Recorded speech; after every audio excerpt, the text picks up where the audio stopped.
You wanted to talk about the Dan Wallet case? Yes, I do. From what I understand, you think that Dan is totally innocent. Yes. Good, so do I. I think that Dan was framed by a man who now apparently is too dead to talk, Vince Robeson. Apparently. So something that you want to add that we don't know already?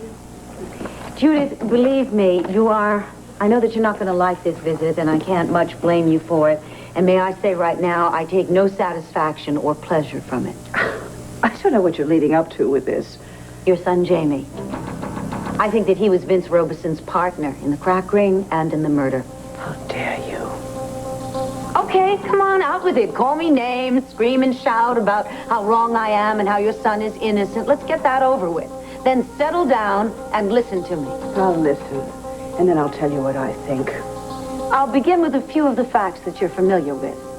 A, Dan and Allison saw Jamie with Vince Robeson at the Backstreet Bar on the day that Susan Bates was murdered.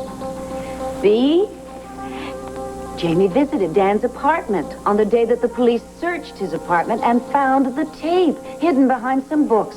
Not a very clever place to put something that could get you implicated in a murder, right? That Dan was framed, we agree on. That Jamie would plant those tapes is ludicrous. He's Dan's friend.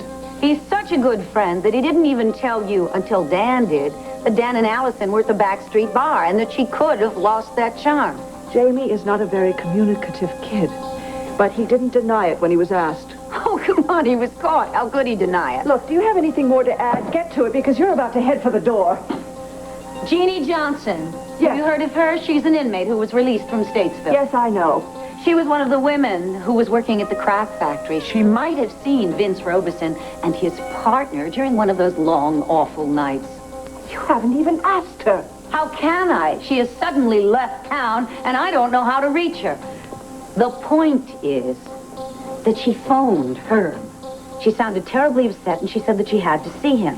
I went with Herb to the Waterside Inn, and I saw Jeannie there talking to guess who? Your son, Jamie. They were very deeply involved in a conversation, and then when he saw us, he quickly left. Jeannie then pretended, and not very well, that all she wanted to do was say goodbye because she was leaving town to go to Hawaii. Can you believe it? This was a woman I was looking for a job for at WVLE because she was so broke. All of this happened, this is important, so listen up, in the space of 2 hours. I think that your son, Jamie, paid her to leave town and, in fact, threatened her in the process. That's it, I'm not listening to anymore. You may have a very active imagination, Dorian, but that doesn't mean that my son is involved with a murder or with a crack ring. Judith, at every turn your son has been involved in this, and each time there's some sort of flaky excuse as to how or why. These are circumstances and coincidences. Yes, if you had evidence like this when you were trying me for murder, I'd have gotten the electric chair. Oh, I'm so glad you brought up the Mitch Lawrence trial, because that's why you're trying to implicate my son, isn't it? That is nonsense. Dan is innocent. Your son is guilty. I want you out of my house. Fine. But I want you to give what I have just told you some serious thought. Because if you think what I have just told you is outrageous, I'm going to come up with an even more outrageous conclusion. And that is that your defending Dan is only a ploy to protect your son. Goodbye. Out. I was just leaving.